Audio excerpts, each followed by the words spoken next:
Hello friends, જય શ્રી ગણેશ. બધાને સ્વાગત છે તમારું મારી ચેનલ ગુજરાતી કિચનમાં. રોજ રોજ એકના એક સ્વાદના શાક ખાઈ કંટાળી ગયા હોય તો આ મસાલા મરચાં ટ્રાય કરી જોવો. 8 થી 10 મિનિટમાં મરચાં ભરવાની ઝંઝટ વગર બની જાય છે. અને આ મરચાં માટેનો એક અલગ રીતે ટેસ્ટી મસાલો બનાવશું જે તમે સ્ટોર પણ કરી શકો છો. અને રેગ્યુલર સિમ્પલ શાકમાં આ મસાલો એડ કરી શાકનો સ્વાદ 100 ગણો વધારી શકો છો. અને આ મરચાં ખાવામાં એટલા ટેસ્ટી બને છે કે મોઢાનો સ્વાદ બદલી દેશે. તો આ કડકડતી ઠંડીમાં એકદમ ચટપટા એવા મરચાં ચોક્કસથી ટ્રાય કરવા જેવા છે. તો ચાલો બનાવવાનું શરૂ કરીએ. તો એના માટે સૌ પ્રથમ તો આપણે અહીંયા એકદમ ફ્રેશ એવા જે મોડા મરચાં હોય છે એ મરચાં લીધેલા છે. આ સ્પેશિયલ જે શાક માટેના મરચાં આવતા હોય છે આવા એ જ મરચાંનો આપણે ઉપયોગ કરેલો હોય છે. હવે આ મરચાં છે એને વચ્ચેથી આ રીતે કટ લગાવવાનો છે. તો કટ આપણે ડીપ કટ નથી લગાવવાનો, પણ આ રીતે ફૂલ કટ લગાવશું જેથી કરીને આપણો જે મસાલો છે એ મરચાંમાં અંદર સુધી જાય, કારણ કે મરચાંને આપણે આજે ભરવાના નથી. તો જો બધા મરચાંમાં એ જ રીતે આપણે કટ લગાવી લેવાનો છે. તો જો અહીંયા બધા મરચાંમાં એ જ રીતે હું ફૂલ કટ લગાવી લઉં છું. તો અહીંયા બધા મરચાં આપણે એ જ રીતે કટ લગાવી અને રેડી કરી લીધેલા છે. તો હવે મરચાંને થોડી વાર માટે સાઈડમાં રાખી દઈએ અને ત્યાં સુધીમાં બીજી એક નાનકડી પ્રોસેસ કરી લઈએ. તો એના માટે આપણે અહીંયા અડધો કપ જેટલું પાણી લીધેલું છે. તો પાણી અહીંયા અડધો કપ જેટલું આપણે લેવાનું છે, એનાથી વધારે નથી લેવાનું. પાણીમાં આપણે સ્વાદ પ્રમાણે મીઠું એડ કરી દઈશું. તો આખા શાકના ભાગનું મીઠું અત્યારે આપણે એડ કરી દીધેલું છે. સાથે જ અડધી ચમચી જેટલી હિંગ એડ કરશું અને 2 ચમચી જેટલો આપણે ધાણા જીરું પાવડર એડ કરશું. આ ધાણા જીરુંનું પ્રમાણ થોડું આપણે વધારે રાખેલું છે અને અડધી ચમચી જેટલી આપણે હળદર એડ કરી દઈશું. મરચાં છે એકદમ મોડા છે તો એના માટે આપણે 1 ચમચી જેટલું અહીંયા લાલ મરચું પાવડર એડ કરી દઈશું. લાલ મરચુંનું પ્રમાણ તમે તમારી રીતે થોડું વધારે ઓછું કરી શકો છો. હવે આ બધા મસાલાને સરસ એવા પાણી સાથે આપણે મિક્સ કરી દઈશું. હવે આ મસાલા છે ને મિક્સ કરી દીધા પછી થોડી વાર માટે સાઈડમાં રાખી દઈએ કે સરસ એવા ફૂલી જાય. અહીંયા આપણે ગેસની ફ્લેમ ચાલુ કરી એની ઉપર એક કડાઈ રાખી દીધી. હવે આ કડાઈમાં આપણે 1 ચમચી જેટલા સિંગદાણા એડ કરશું. સિંગદાણા કાચા જ આપણે લીધેલા છે એટલા માટે આપણે એને રોસ્ટ કરવાના છે. તો સિંગદાણા છે એ હલકા એવા રોસ્ટ થાય પછી આપણે એમાં 10 થી 12 જેટલા મીઠા લીમડાના પાન એડ કરશું.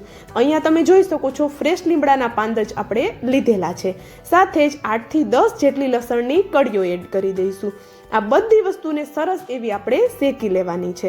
તો જો અહીંયા તમે જોઈ શકો છો ગેસની ફ્લેમ સ્લો રાખી આપણે બધી વસ્તુને સતત ફેરવતા રહી અને આપણે શેકી લેવાની છે. તો અહીંયા આપણા સિંગદાણા છે એ ચટકવા લાગે એટલે આપણે એમાં બાકીની જે વસ્તુ એડ કરવાની છે એ વસ્તુ એડ કરી દઈશું. જો અત્યારે આપણે જે લીમડાના પાન છે એ પણ સરસ એવા ક્રિસ્પી થઈ ગયા છે. તો હવે આપણે એમાં 2 ચમચી જેટલા તલ એડ કરશું. તો જો અહીંયા ગેસની ફ્લેમ આપણે સ્લો જ રાખવાની છે એ વાતનું ખાસ ધ્યાન રાખશું. તો તલ એડ કરી તલને પણ આપણે સતત એવા ફેરવતા રહેવાના છે.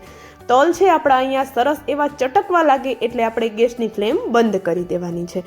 તો અહીંયા આપણે સરસ એવા તલને ચટકવા દીધા અને ગેસની ફ્લેમ બંધ કરી દીધી. તો હવે આપણે એમાં એક નાની વાટકી જેટલું નાળિયેરનું છીણ એડ કરવાનું છે. અને જો ચમચીનું માપ કહું તો મોટી 3 ચમચી જેટલું મેં અહીંયા નાળિયેરનું છીણ લીધેલું છે. બાકીની જે વસ્તુ લીધી છે એના કરતાં નાળિયેરના છીણનું પ્રમાણ આપણે વધારે રાખવાનું છે, કારણ કે એનો ટેસ્ટ જ આમાં મેઇન છે. તો હવે આ બધી વસ્તુને સરસ એવી આપણે મિક્સ કરી લઈશું અને નાળિયેરનું છીણ જ્યારે એડ કરીએ ત્યારે ગેસની ફ્લેમ આપણી બંધ હોવી જોઈએ. હલકું એવું બધી વસ્તુ સાથે આપણે નાળિયેરના છીણને ફેરવી લેવાનું છે અને તરત જ આપણે એને એક પ્લેટમાં પલટાવી લેવાનું છે. હવે આ મસાલાને આપણે ઠંડો થવા દઈએ. તો અહીંયા થોડી વાર થઈ એટલે મસાલો છે આપણો સરસ એવો ઠંડો થઈ ગયો છે. તો ઠંડો થવો જરૂરી છે, નહીતર નાળિયેરનું છીણ અને સિંગદાણામાંથી ઓઇલ રિલીઝ થઈ જશે. તો જો અહીંયા બધો મસાલો છે આપણે મિક્સર જારમાં પલટાવી દીધો અને હવે આપણા શાકનો સ્વાદ વધારવા માટે વધારે કોઈ મસાલા આપણે શાકમાં એડ ન કરવા પડે એના માટે 2 ચમચી જેટલું આપણે ચવાણું લીધેલું છે. તો ઘરનું ચવાણું કે પછી બજારનું તમે કોઈ પણ ચવાણું એડ કરી શકો છો. અને જો ચવાણું અવેલેબલ ન હોય તો તમે ગાંઠિયા પણ એડ કરી શકો છો. હવે આ બધી વસ્તુને દરદરી એવી આપણે વાટી લેવાની છે. તો અહીંયા તમે જોઈ શકો છો મિક્સરને આપણે 1 થી 2 વખત ચલાવશું એટલે બધી વસ્તુ સરસ એવી આવી દરદરી થઈ જશે. સાવ પાવડર ન થઈ જાય એ વાતનું પણ ખાસ ધ્યાન રાખવાનું છે. આ મસાલો છે એને તમે ઠંડો કરી અને ફ્રીઝરમાં એરટાઇટ ડબ્બામાં ભરી અને 7 થી 8 દિવસ માટે સ્ટોર કરી શકો છો.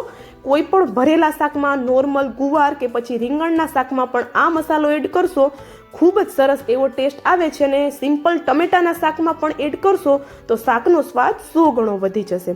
તો આ મસાલો તમે સ્ટોર કરી અને રાખી શકો છો. તમારા ઘણા બધા શાક છે એ ટેસ્ટી એવા બની શકે છે. તો ચલો મસાલો રેડી થઈ ગયો છે. તો હવે આપણે અહીંયા ફરી પાછી એ જ કઢાઈ લીધી છે અને એમાં આપણે 2 ચમચા જેટલું તેલ એડ કરી દઈએ.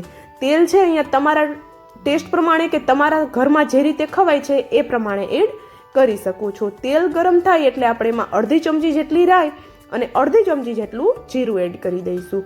જીરું અને રાઈ સરસ એવા થઈ જાય એટલે ગેસની ફ્લેમ આપણે એકદમ સ્લો કરી દેવાની છે અને આપણે જે મસાલા પલાળ્યા છે તમે જોઈ શકો છો એકદમ સરસ એવા ફૂલી ગયા છે. આપણું પાણી છે એ ઘટ થઈ ગયું છે.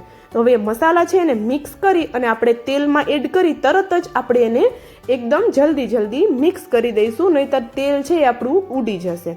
તો અહીંયા આપણે મસાલાને સરસ એવા મિક્સ કરી દીધા અને ગેસની ફ્લેમ હવે તમે થોડી વાર માટે હાઈ કરી શકો છો. મસાલા મિક્સ કરી દીધા પછી આપણે જે સાઈડમાં મરચામાં કટ લગાવીને રાખ્યા છે એ મરચાં આપણે આ રીતે ગોઠવી દેવાના છે. આજે આપણે એ રીતે મરચાંને કૂક કરવાના છે કે મરચાં છે એનો સ્વાદ તો જોરદાર આવશે જ, સાથે એનો દેખાવ પણ સારો જ રહેશે. એનું ટેક્સચર છે મરચાંનું એ ખરાબ બિલકુલ નહીં થાય, એકદમ મરચાં સોગી નહીં થાય. તો જો મસાલા સાથે મરચાંને સરસ એવા આપણે મિક્સ કરી દીધા અને ગેસની ફ્લેમ હવે આપણે સ્લો કરી ફરી પાછી ઉપરથી મરચાંને કવર કરી અને મરચાં સોફ્ટ હલકા થાય ત્યાં સુધી આપણે એને થવા દઈશું. તો જો પાણી ખૂબ ઓછું એડ કરેલું છે એટલે ગેસની ફ્લેમ સ્લો રાખશું અને વચ્ચે વચ્ચે આપણે એને ફેરવતા રહેવાનું છે. તો જો થોડી વાર પછી જોઈએ છીએ તો મસાલો છે એ સરસ એવો એમાંથી તેલ છૂટું થવા લાગ્યું છે, પણ મરચાં આપણા હજુ કાચા જ છે. તો આ રીતે મસાલા સાથે મરચાંને જો સાંતળશું, કૂક કરશું તો જો મરચાં છે એકદમ સરસ એવા ટેસ્ટી બનીને તૈયાર થશે અને મસાલા પણ આપણા એકદમ સરસ એવા ચડી જશે. તો જો અહીંયા થોડી વાર પછી ફરી પાછું આપણે ચેક કરીએ છીએ તો મસાલાનું પાણી છે એ બધું બળી ગયું છે અને મરચાં છે એ આપણા હજુ થોડા કાચા છે. તો આ સ્ટેજ ઉપર આપણે એમાં સીધું પાણી એડ નથી કરવાનું અને હાથની મદદથી આ રીતે હાથમાં થોડું પાણી લઈ અને મરચાં ઉપર આ રીતે પાણીને આપણે છાંટવાનું છે.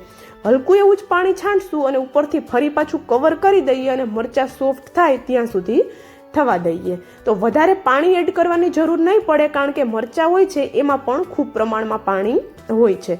તો જો હવે થોડી વાર પછી આપણે ચેક કરીએ છીએ તો મરચાં છે અત્યારે આપણને ખબર પડે છે કે સરસ એવા સોફ્ટ થઈ ગયા છે. તો પણ આપણે ચેક કરી જોઈએ તો જો એકદમ સરસ એવા સોફ્ટ હવે મરચાં થઈ ગયા છે અને મસાલો પણ એકદમ સરસ એવો ચડી ગયો છે. તો હવે આ સ્ટેજ ઉપર આપણે જે મસાલો બનાવીને રાખ્યો છે એ મસાલો તમારા ટેસ્ટ પ્રમાણે તમે એની ઉપર સ્પ્રિંકલ કરી શકો છો. તો જો અહીંયા વધારે ઓછો તમારે કેટલો મસાલો રાખવો છે એ પ્રમાણે આપણે અહીંયા મસાલો એડ કરી દેવાનો છે. તો જો અહીંયા મેં મસાલો એડ કરી દીધો અને ફરી પાછું અહીંયા હાથની મદદથી થોડું પાણી હાથમાં લેવાનું છે અને આ રીતે પાણીને આપણે મરચાં ઉપર છાંટવાનું છે. વધારે પાણી એડ નથી કરવાનું, એટલા માટે સીધું પાણી આપણે એડ નહીં કરીએ. અને અહીંયા થોડા સારા ટેસ્ટ માટે થોડા લીલા ધાણા પણ આપણે એડ કરી દીધા. હવે આ બધી વસ્તુને હલકા હાથે એકદમ સરસ એવી મિક્સ કરી દેવાની છે. જો મિક્સ કર્યા પછી થોડો ઓછો લાગે તમને મસાલો તો ફરી પાછો તમે થોડો મસાલો એડ કરી શકો છો, કારણ કે મસાલો છે આપણે બધો શેકેલો જ છે, એટલા માટે મસાલાનો કાચો ટેસ્ટ બિલકુલ નથી આવવાનો. તો જો અહીંયા આપણે સરસ એવું મિક્સ કરી દીધું અને હવે લાસ્ટમાં આપણે થોડી ખાંડ એડ કરશું, મતલબ કે અડધી ચમચી જેટલી ખાંડ અને અડધા લીંબુનો રસ એડ કરી દઈએ.